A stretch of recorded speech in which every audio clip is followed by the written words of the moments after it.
Sa inyo lahat, no? Alam mo, lahat po nagtatanong sa what's the agenda for the PNP. So sabi ko nga, ang agenda po namin is how can we be relevant in the, with the, how can we be relevant with this modern Filipino society? Are we prepared for the rising cybercrime, sas yung nagiging problema po natin?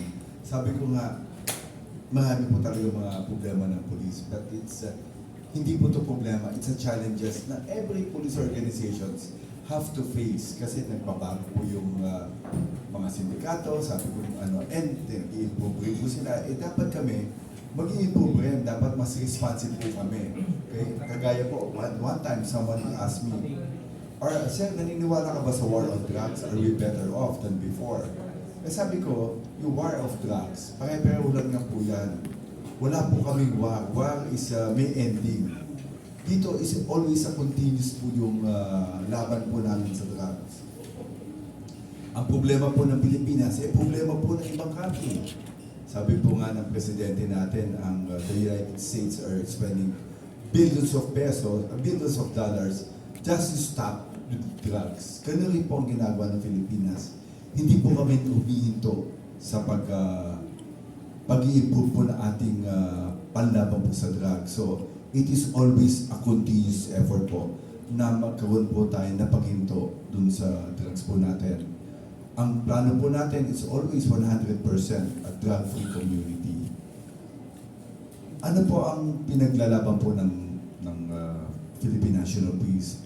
Isa lang po talagang gusto namin.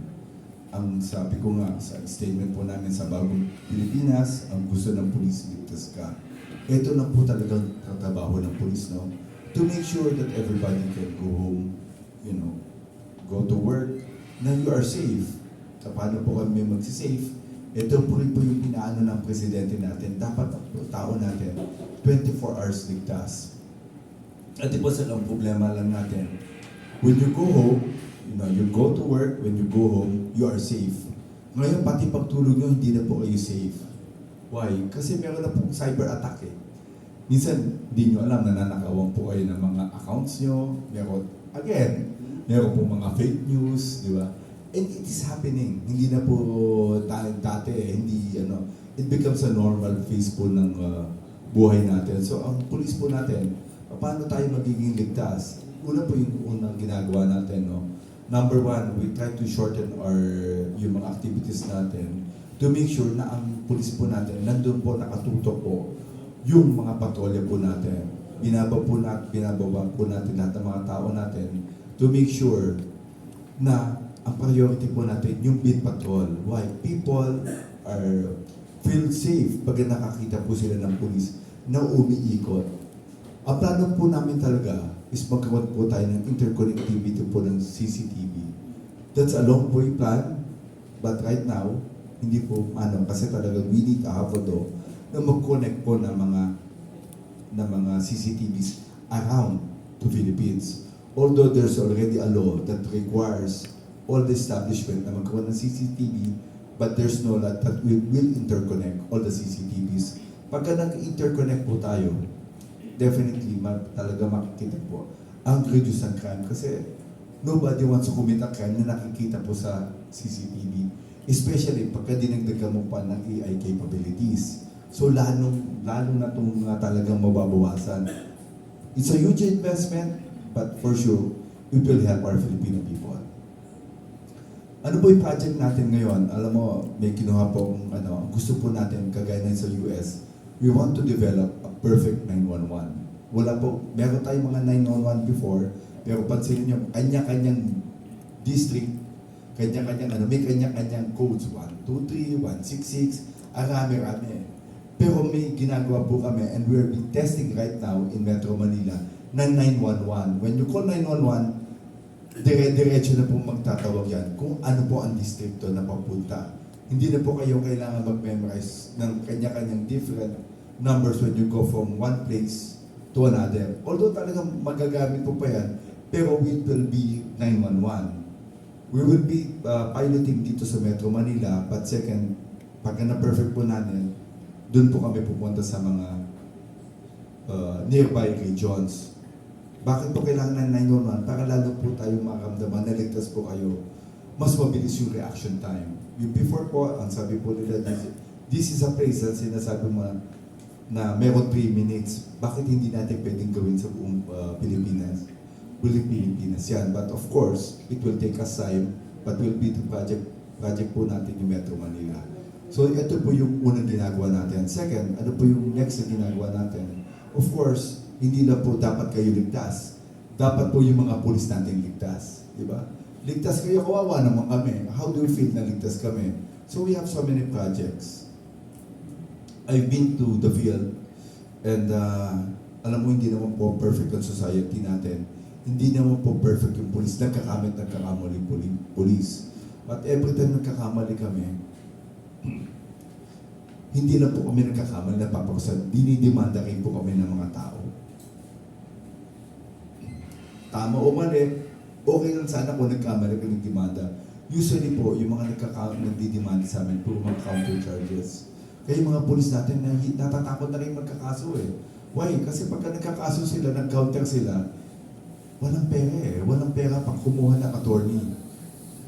Right now, if you want to get yung good yung law firm, you have to spend about 50,000 or 100,000 pesos just for the acceptance. And every time that the lawyer appears, that's another 5 to 10,000. Depende kung gaano kagaling yung kukunin mo lawyer. Dito po, we have a unit, and I have to mention it, yung CIDG. Na CIDG ang laging hinuhuli niya kasi that's a premier investigative unit po ng Philippine National Police. Siyempre, since sila premier, ang mga hinuhuli nila, pinakamatataas. Usually, mga matataas na illegal recruitment, yung mga big time na tao, yung mga may kailangan nila matataas. Kaya lang every time, pagkahumuli ka ng mga big time, of course, alam nilang illegal sila eh. Nag-iipon rin sila ng war chest sila, panlaban sa iyo. They will hire the best lawyers para to defend themselves. Kami, kaya nagagaling mo, anong galing mo sa investigation, tama yan. Pero what will happen is they will make harassment. Magka-counter sila ng charges sa iyo. Which is practically, dun po nahiraman yung police natin. We have a legal service, they help you. Magaling po yung but remember, pagka mga sabi nila attorney di company lang gumamit sa iyo at ginamit nila, kahit na paano nanginginig rin yung mga police natin. So what we're doing right now, and with the help of our financial institutions, is to come up with yung mga law firm that will defend us. Private law firm na hindi po kami iiwanan kasi sabi nga ng financial institution namin, we will try to have yung mga retainers. Instead of us na getting an individual lawyers, meron na pong law firm that will defend us in court. And that, I hope it will help po yung mga PNP natin. No? Second, another po nagiging ng mga police natin, nagiging problema natin is yung mga medical. No, ang hirap rin talaga. If you're happy if you're here near yung sa General Hospital natin, dito kompleto ng gamot. We have the best doctors here, best facilities. But what will happen when you're out? Nasa probinsya ka, nasa region ka, malayo. Meron po kami mga hospital doon, but I guess hindi naman po sila ganun ka-equip as the same as dito po sa PNP natin. No? So ito po yung gagawa natin. We want to make sure na magkaroon po ng health card. Yun po yung solution natin, yung medical card, HMO, para yung mga police natin, sige lang, meron ka ng legal assistance, meron ka mga health card, para kahit anong mangyari sa'yo, siguradong bantay ka ng police. At least alam mo na ligtas ka sa mga mangyayari sa'yo. It's just a simple na hindi naman po ganun kalakihan, but we're talking to the other HMO, paano gagawin. And tingin ko kaya naman natin, kaya po ng financial institution, that will help us. So ito po yung mga nagiging project po natin. Marami po kaming gusto gawin sa PNP. But I think it's a very short, malaman niyo po, no? We don't have enough time para maano. But ito na po yung gusto natin. Gusto namin yung natin, ligtas yung tao natin, ligtas po yung community natin, and of course, ligtas rin po yung mga police natin.